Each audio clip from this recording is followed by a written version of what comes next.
A new survey done by the University of Newcastle has discovered, and I suppose we kind of knew this was going on to some degree, but it's uncovered just how far this has gone. The fact that parents are now paying for things for their adult children even further into their lives. In fact, the biggest thing that came out of this study, which looked at a whole group of families in Victoria, and the parents were all in their 50s and they all had grown children. They're over the age of 18. More than half of them, just over half of them, said that they were taking into consideration how they would support their children financially in their retirement. In other words, they are planning to long-term provide financial support to their children in some way or another. Many of the examples that were given in this study were that they're paying for renovations to houses, they're paying for things like health insurance, etc. Not so keen to pay for luxury items, fair enough, I suppose. They're buying cars for their children, all sorts of things that you might say, OK, might be acceptable when you're 16 or 17, but parents are now doing it well into the 20s and are planning to continue doing it even after they have retired. So we're talking about children in their 30s. This is from the article in the News Corp papers today.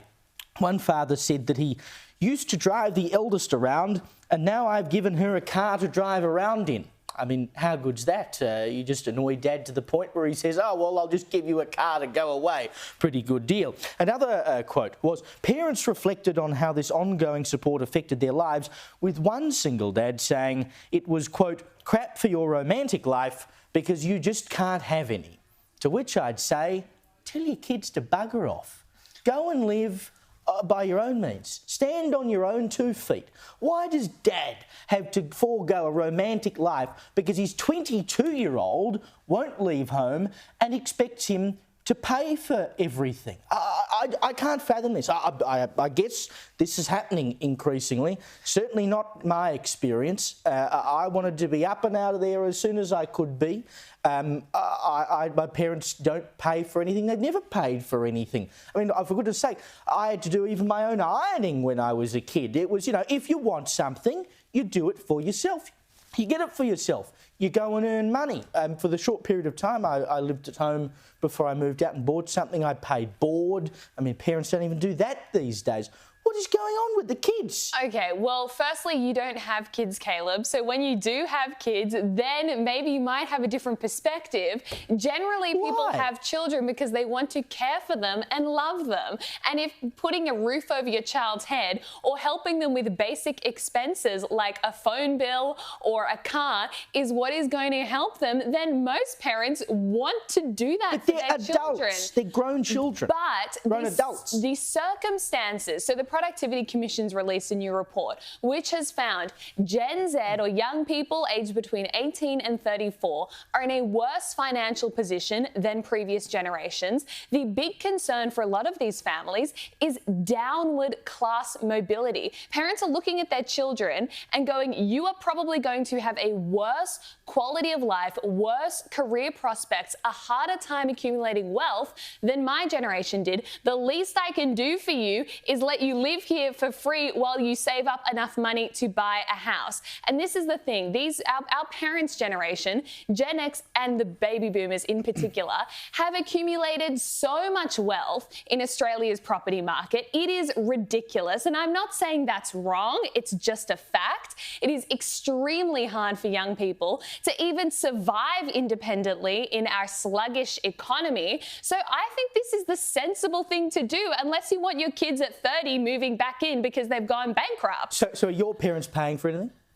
They are still paying for my phone plan, but that is the only thing they're paying for. I'm even paying for my own health insurance. That was a big debate with my mum, actually. What about your parents? That's a big step, that you're now paying your own health insurance. It's expensive. I mean, look, I've got 2 kids, so you'd like to think that my parents are no longer paying for me. But funnily enough, Hudson, who's my 8-year-old, actually said to me this morning he's going to be LeBron James and is going to buy me a house. Perfect. We might buck this trend, and he actually looks after me. But you can see in some of the data, Finder released their first home buyer report earlier this month, and it showed there that 17% are now having to tap into that bank of mum and dad to be able to get onto the property market, and that's up from 11% back in 2022. So you can see that people are needing to use their parents, and also how long they're staying at home for, that 54% of males are staying home between 18 and 29, and 47% of females are staying at home longer as well. But I think when you've got kids, you want to be able to help them as much as you possibly can. And I know with my two boys, I will be trying to do whatever I can. I mean, I do make them earn it. You know, if they want a new app on their iPad, I make them go and do their $7 worth of chores. So at least they learn what money is and how to actually make it, rather than just being handed it. But see, I think it's different if you're say going guarantor on a loan, because you're not actually giving them anything, and you're not paying for an expense otherwise. They've still got to pay off the mortgage. They've got to make all the principal payments and pay the interest and whatever. It's just mum and dad saying, well, look, when we die, you're going to end up with our assets anyway, so we may as well let you leverage that asset a little earlier to get yourself on the property ladder. I don't have a problem with that, but it's when you've got grown adults that have their parents paying for things for them. Why can't they pay themselves? But weddings, that's what's in this article, is that parents save up for their children's weddings. I can understand that, because it's always been a rite of passage as a parent.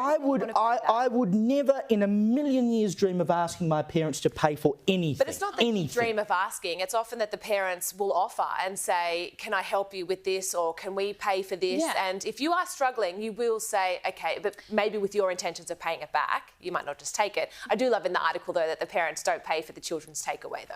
But there is a limit. You do bring up inheritances there, Caleb. If you're going to inherit this money at some point in the future, with lifespans the way they're going at the moment, you're going to be, 50, 60 by the time you inherit this money. Why not pay it up front, so it'll make a much better and more significant difference when you're trying to establish yourself in your 20s and 30s. And you're alive to see it, for one. You're alive to see your kids utilise their inheritance. Exactly.